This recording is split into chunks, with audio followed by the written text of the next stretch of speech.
You might mistake this woman for a police officer. She wears a bulletproof vest and rides shotgun with police, but she is no cop. Now, she's a licensed therapist, one of two who tag along with Pueblo Police and respond to mental health calls. The goal to save taxpayers money in the long run by getting people the care they need instead of taking them to jail. 6 months since the program launched. Is it really working? Lead investigative reporter Eric Ross tracking the statistics. He is live in studio with the answer for us. Eric.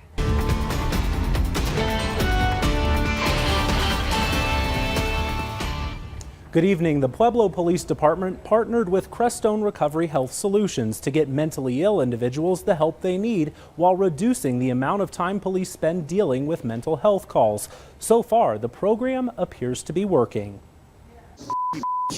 Dealing with agitated people is part of the job. You have nothing on me,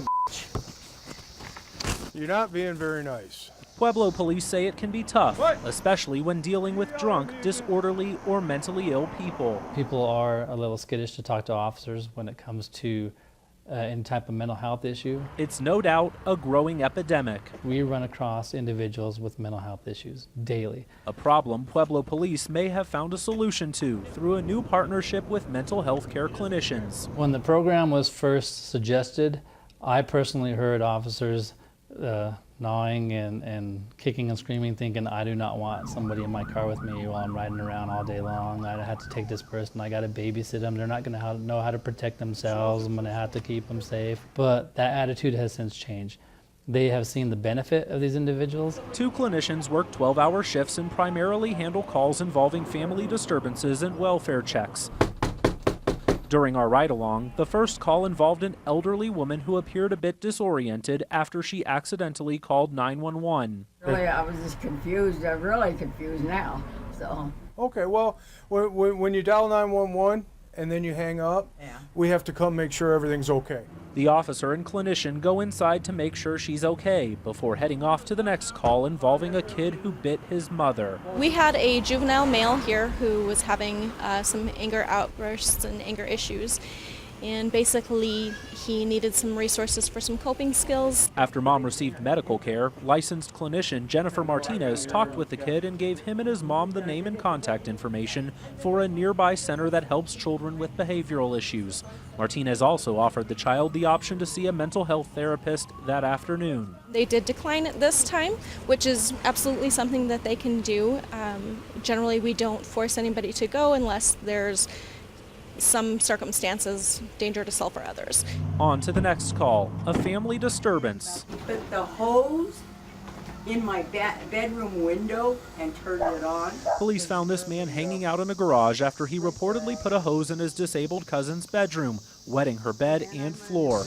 How much have you had to drink today? Zero. Zero. You smell like alcohol. Well, yeah. The man is clearly aggravated by questions from officers. I wipe her ass every fucking day. But notice his tone changes when the clinician gets involved. Were you mad at her and that's why you turned No. She wants me to clean everything up over here. Okay? It's my cousin. Okay? I can't do it myself. Sure. It's a lot of work cleaning stuff up. Every day. Are you planning on leaving today? What was your plan? The man eventually calmed down and agreed to leave for the evening. Had he become more combative, he likely would have ended up in jail for the night. People with mental health disorders get arrested for a variety of different charges: vagrancy charges, nuisance crimes, sometimes assault charges. When people are responding to an internal stimuli, they can typically be very violent at times. Jessica Russell oversees the program and says it's doing exactly what it's supposed to accomplish. Out of the 327 calls clinicians responded to since February, only 3% ended with an arrest. Most of the clients they work with are going into services like outpatient counseling, being hospitalized if they need hospitalization for psychiatric needs, or just getting a variety of referral sources. Russell says 30% of people clinicians interact with have taken advantage of outpatient services. She hopes that will reduce the number of 911 calls related to mental health issues, in return speeding up response times for other emergencies. We're putting police officers where they belong, so they're responding to crimes instead of responding to behavioral health issues. And we're not paying taxes on individuals who need treatment to be inside the jail. It's taking up jail space.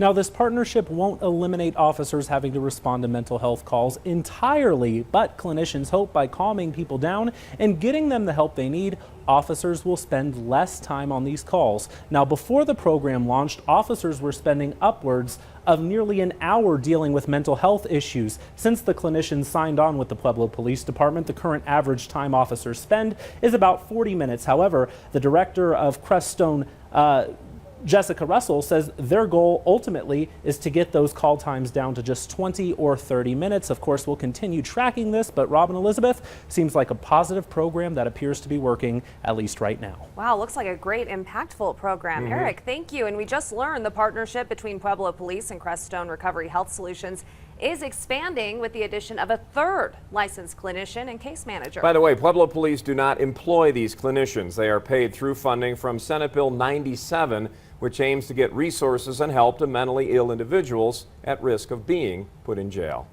Still ahead at 10. It's back.